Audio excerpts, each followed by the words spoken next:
So what does magnesium do for you? Magnesium is actually responsible for over 300 biochemical reactions in the body.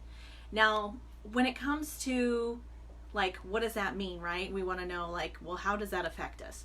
When we look at like nerve function, magnesium is needed for nerve function. It helps us focus, it helps us relax. It's also needed for muscle function. So things like muscle movement, contraction, if we want to lift, if we're bodybuilders and we want to lift a lot of weights and that sort of thing. If we want to maintain good muscle mass, if we want to have really good muscle movement, it helps to decrease the discomfort that's associated with it as well.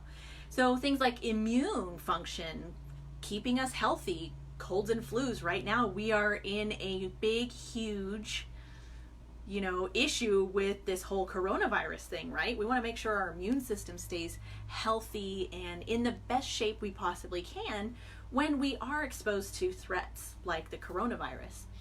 We have heart function that is very, very much so dependent on magnesium. Keeping our blood pressure good, helping us with our pulse, keeping us nice and calm, again, relaxation. Things like bone health.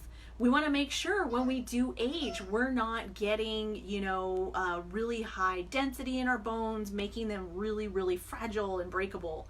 We want to make sure that we're maintaining our blood glucose levels as well. And magnesium does help to support us in that sense as well. Things like blood sugar, glucose levels, keeping our bones strong.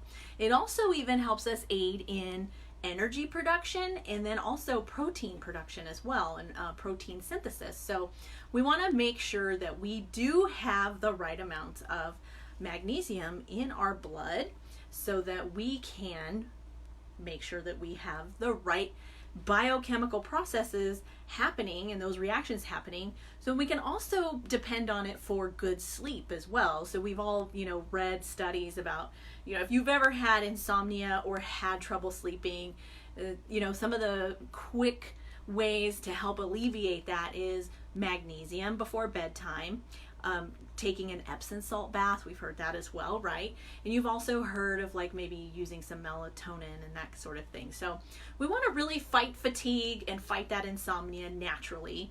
And then we want to look at like, what are some easy ways that we can get magnesium through our diet and what we're eating on a regular basis, right?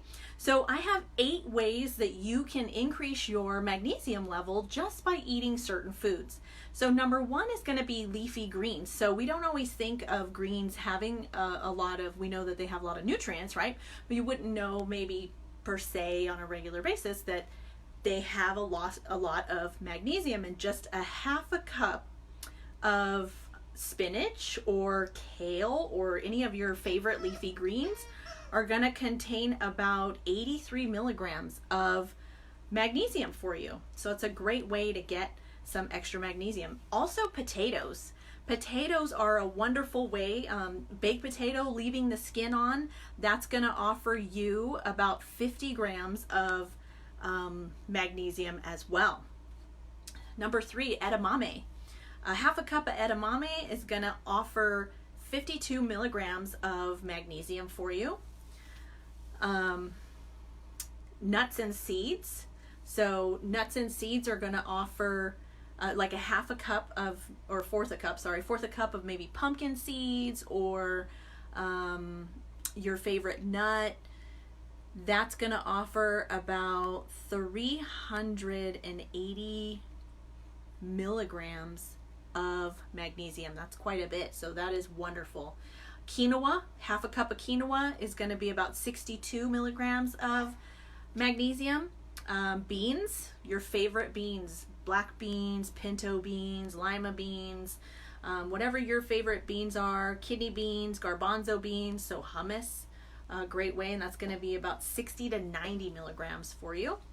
A good piece of fatty fish like salmon, that's going to be another great way to get that in, about 92 milligrams of magnesium per serving.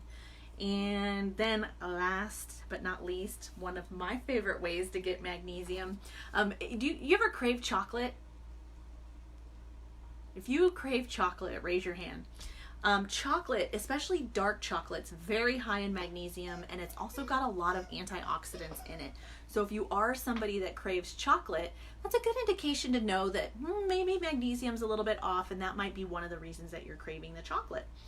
Which is awesome. So dark chocolate, a couple of little dark chocolate squares are going to be a great way to help with give you about 30 milligrams of magnesium. And I do have this cool little chart.